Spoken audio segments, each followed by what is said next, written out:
are tossing 2 coins or 3 coins, we can easily guess what is the probability of getting 2 heads, probability of 1 head, like that. Suppose if it is a more number of coins 10 coins if you are tossing, what is the probability of getting 3 heads? You are tossing 10 coins. What is the probability for getting 3 heads? You cannot imagine the number of combinations. So I will list out 1 or 2. Out of 10 coins, you are going to get 3 heads. Head. Remaining things are tail. This is 1. First 3 head. Next 7 tail. Then first 2 head.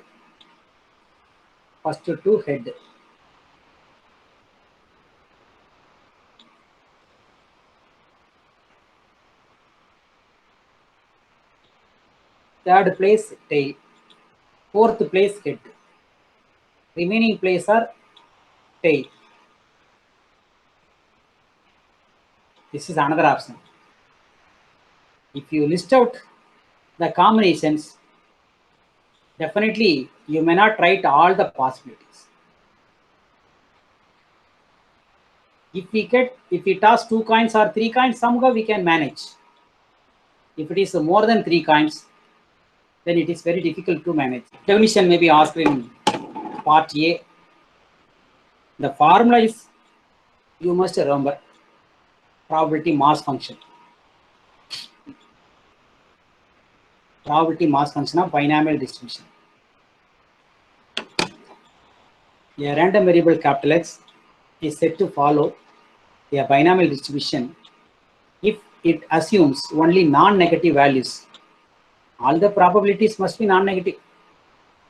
And its probability mass function is given by, for discrete type random variable, we use mass function. Probability of x equal to x or p of x. We can use both notations. Probability of x equal to x or p of x. If you are tossing 10 coins, what is the probability of getting 3 heads? So your small x is 3, x equal to 3. And n equal to 10. So your probability will be ncx p power x q power n minus x. ncx p power x q power n minus x. Here n means number of coins tossed. X means number of success. Number of hits. PQ, the probability for success. Suppose if P equal to getting hit is 1 by 2. P is 1 by 2. Q is also 1 by 2.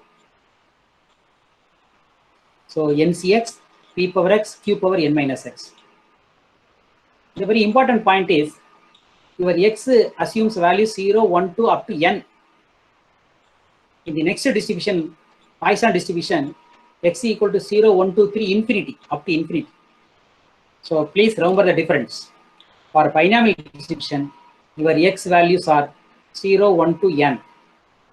NCX, the x must be smaller than, less than or equal to n. 0 to n. Of course, q is 1 minus p. So this is the probability mass function of binomial distribution.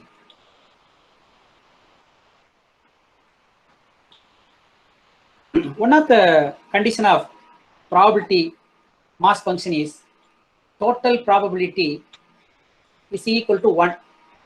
Total probability is equal to 1. Here also, in the note number 1, if you add sigma ncx p power x q power n minus x, it is q plus x power n, binomial expansion. if you've done the binomial expansion for q plus p power n,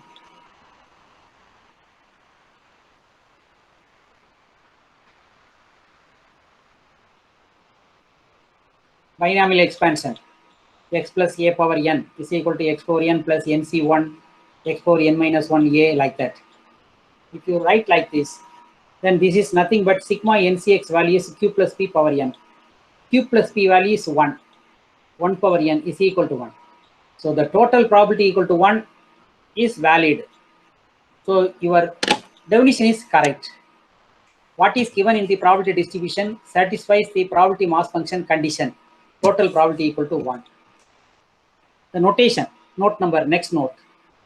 If x is a binomial random variable with the parameter n and p, n means number of coins, p means success. Coin, toss, or any situations. With the parameter n and p, then we write x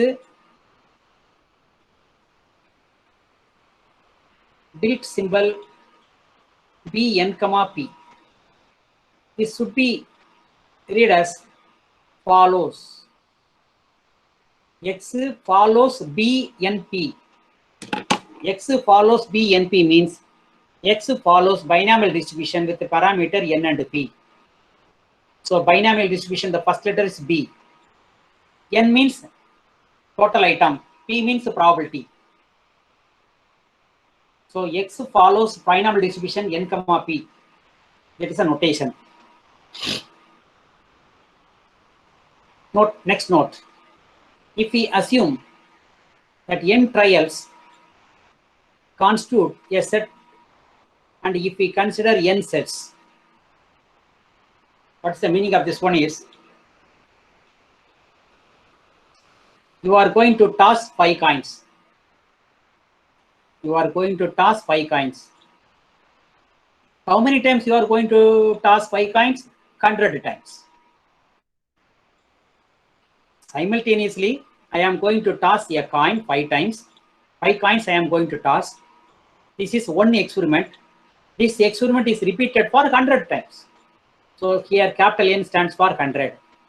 If we assume n trials constitute a set, and if we consider capital N sets, number of sets is capital N.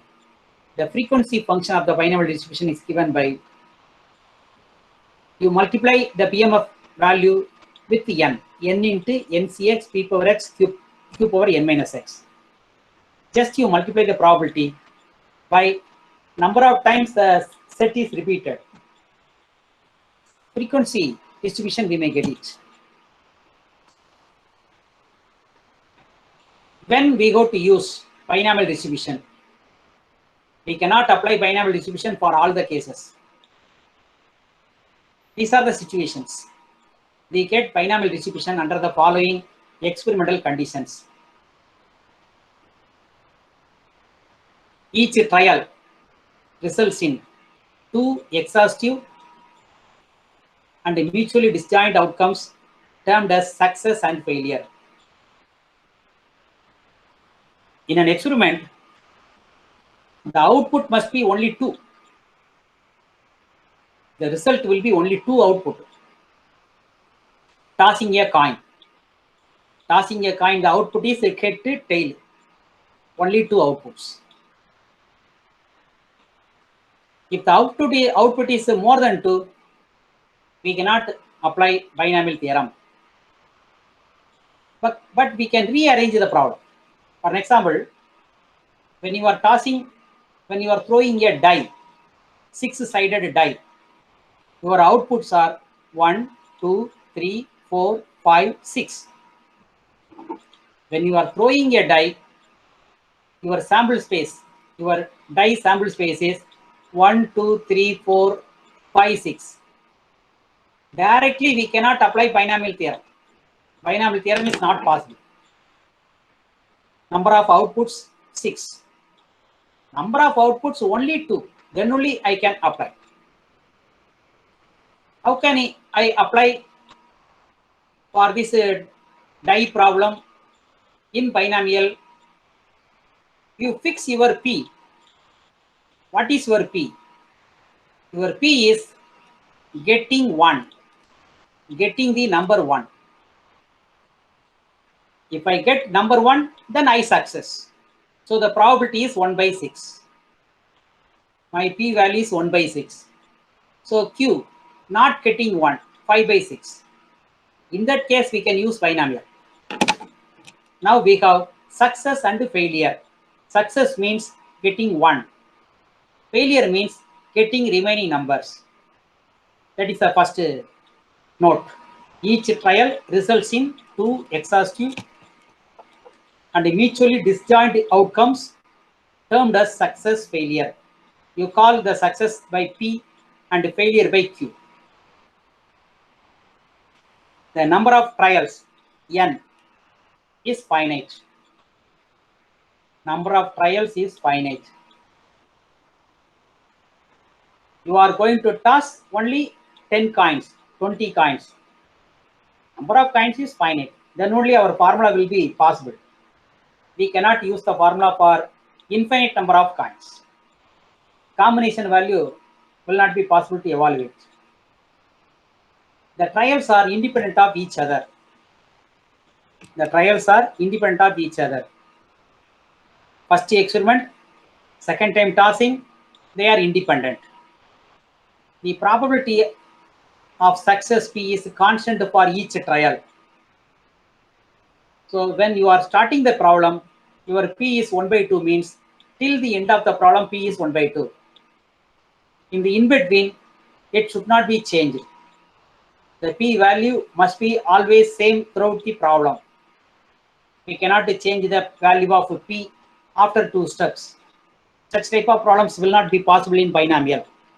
So binomial theorem, to apply binomial theorem, these conditions must satisfy.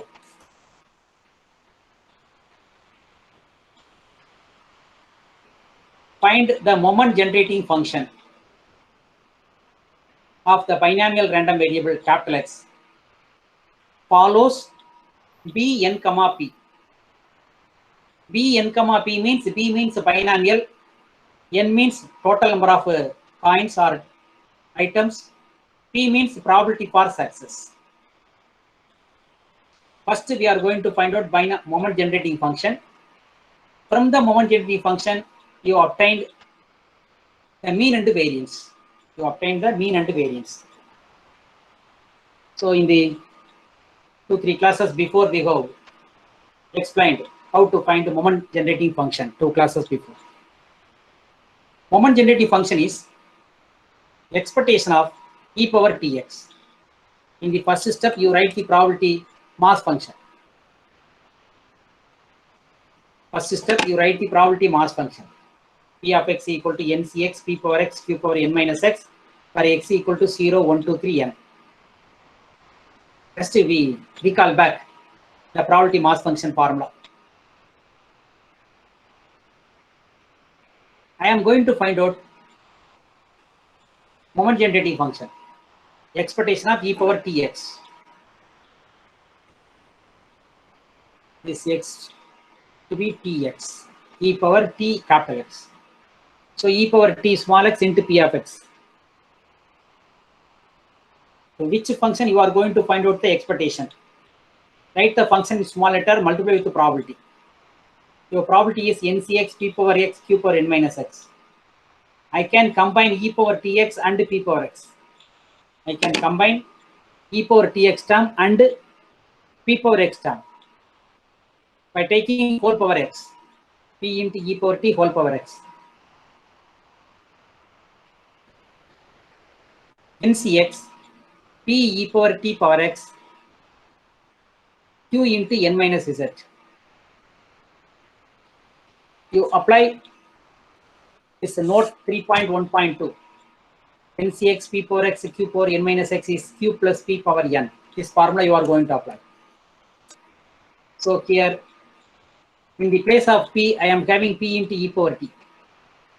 So mx of t equal to q plus p into e power t power n. This is the moment generating function. From this step,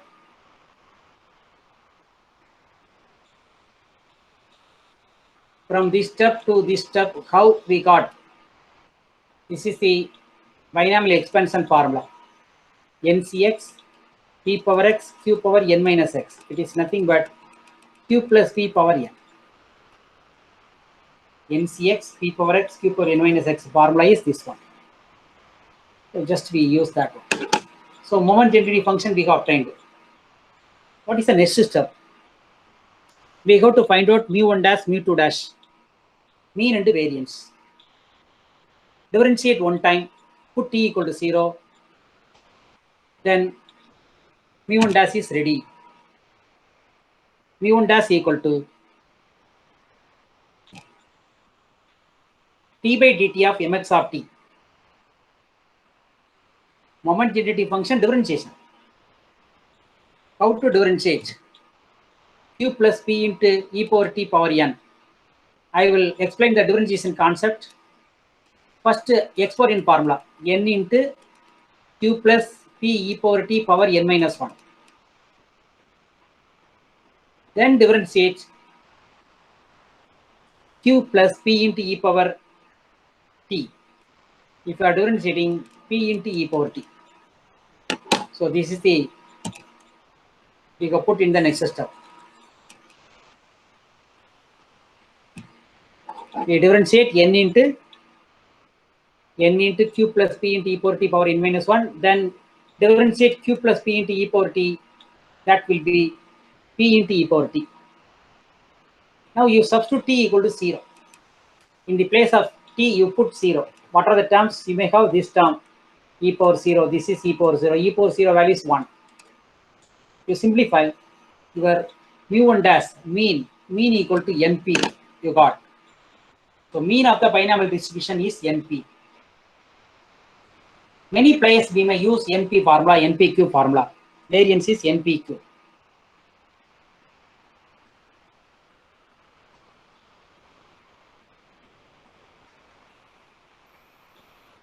Next, I am going to find out mu2 dash. I am going to find out mu2 dash. Differentiate moment density function 2 times with respect to t. One time we have differentiated already. One more time you are going to differentiate. Just to see that. Here, 2 times differentiation. Next step, we differentiate one more time. Only one time. What is the first time derivative? We get it from this line. N into p into e power t, q plus e power t power n minus 1. If we take differentiation one more time, keep in mind, take np outside, the constant np outside. For the remaining term, you apply uv formula, u into v method. uv formula is, this is the uv formula. Already you know, d by dx of uv. U into dv by dx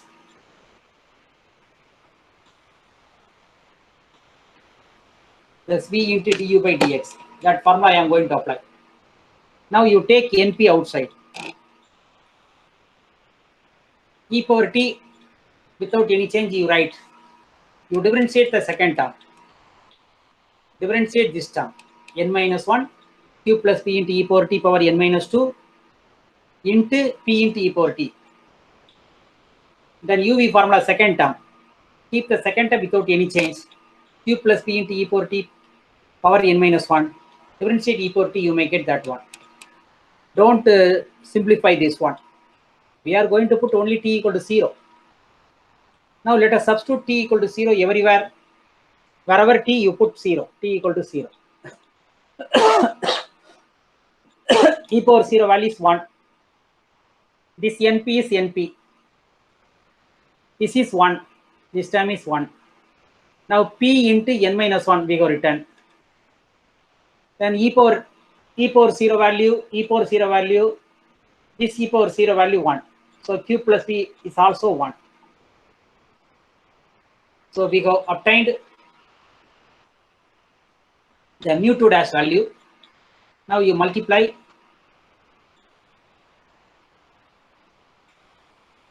one minus p is replaced by q. Now once again you simplify. So you may get n square p square plus npq.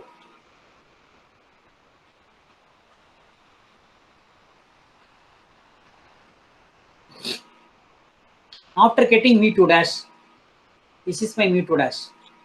Variance formula you write mu2 dash minus mu1 dash square. Mu1 dash is our mean. Mu1 dash is np. This is my mu1 dash. So you substitute mu2 dash minus mu1 dash square. Mu2 dash is equal to n square p square npq. N square p square npq.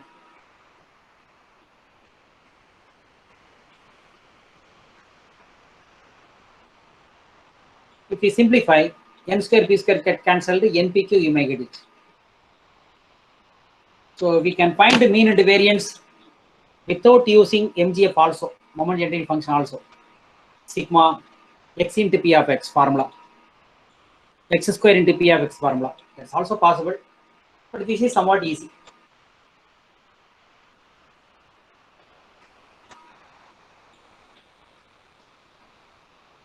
How to find the mode? Some textbooks it is given in a different way. Mode means highest frequency, highest probability.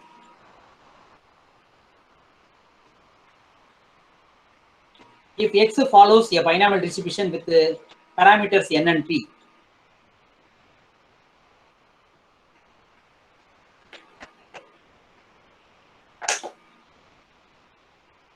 if x follows a binomial distribution with the parameter n and p, then mode of the binomial distribution is given by mode equal to, there are two numbers, m minus 1.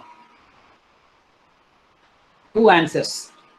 If n plus 1 into p is an integer, if n plus 1 into p is a whole number, then the mode is m and m minus 1. What is m? Your m is floor function. See the bracket. Bottom, it is like this. Floor function. What is the meaning of floor function? In programming languages, in many places you may use. Floor function of 1.3 is 1. Floor function of 1.8 is also 1. Floor function of 1.8. The integer, it is the maximum integer is less than or equal to 1.8. The below integer, 1.8 means a floor function. So your floor function is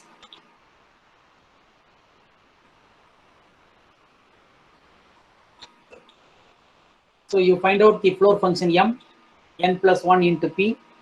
If it is an integer, n plus 1 p is an integer, your answer is m minus 1, where m is the floor of n plus 1 p. If n plus 1 into p is not integer, not an integer means it may be a decimal number, 5.1, 5.7 like that. In that case, your mode is only m only. So we can get two different answers. One is bimodal. Bimodal means there are two models. So binomial distribution has a bimodal if n plus 1 into p is equal to n plus 1 into p is an integer, and unimodal otherwise. Bimodal means two answers, two modes. Unimodal means only one model.